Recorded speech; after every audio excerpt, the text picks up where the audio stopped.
Hello, welcome back to our data formatting series. In this video, we will learn how to format the extendedMeasurementOrFact, or eMoF, extension table. We will start by creating a new sheet, naming it eMoF, and then adding 9 headers. We want event ID, occurrence ID, measurement type, measurement value, and measurement unit. And then we want to create identifiers for each of these columns. So I will copy them. We have measurement type ID, measurement value ID, and measurement unit ID. We'll add one more column for measurement remarks.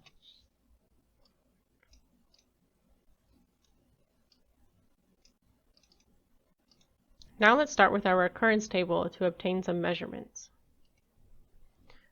The first thing we want to do is copy all of our event IDs.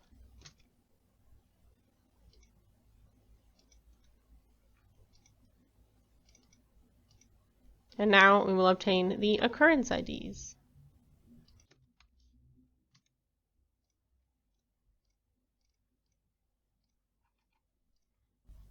In this example, we only have one measurement in our occurrence table, and that's percent cover.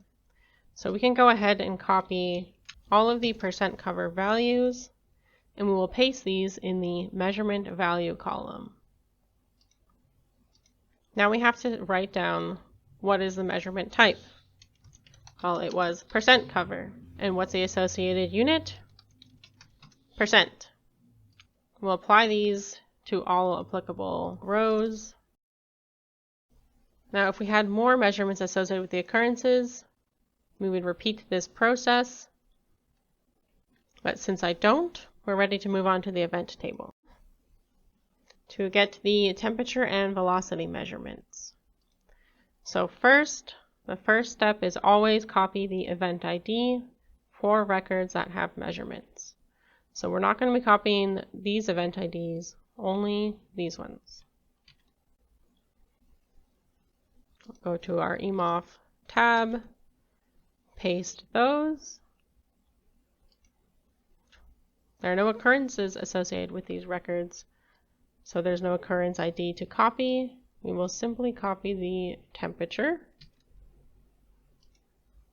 We'll paste that into the value column. In the measurement type, we must write temperature, and the measurement unit will be Celsius.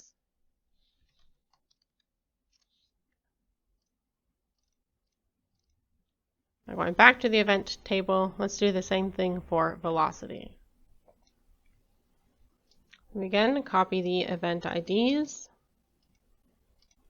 paste below. Let's go get our measurement values.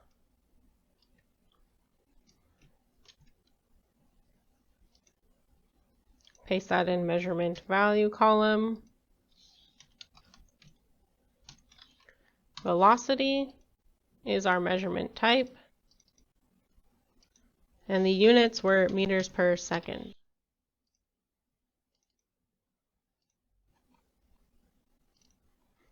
Now, to fill in our measurement type ID, measurement value ID, measurement unit ID, these fields must be populated with terms from the BODC, or the British Oceanographic Data Center.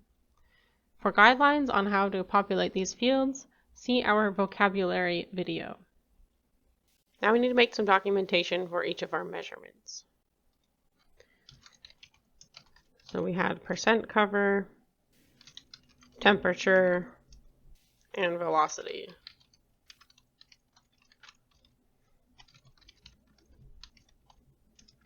And each of these were delegated to measurement type, measurement unit, and measurement value.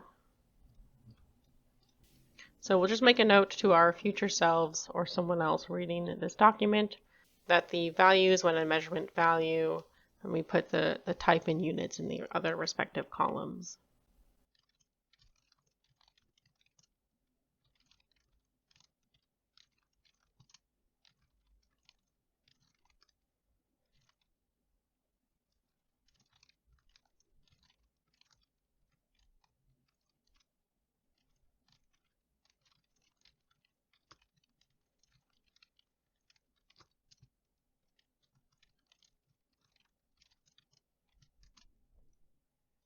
And now we're done with our eMoF table. All that's left is to populate the measurement ID fields with the correct associated controlled vocabulary, which again we will do in another video.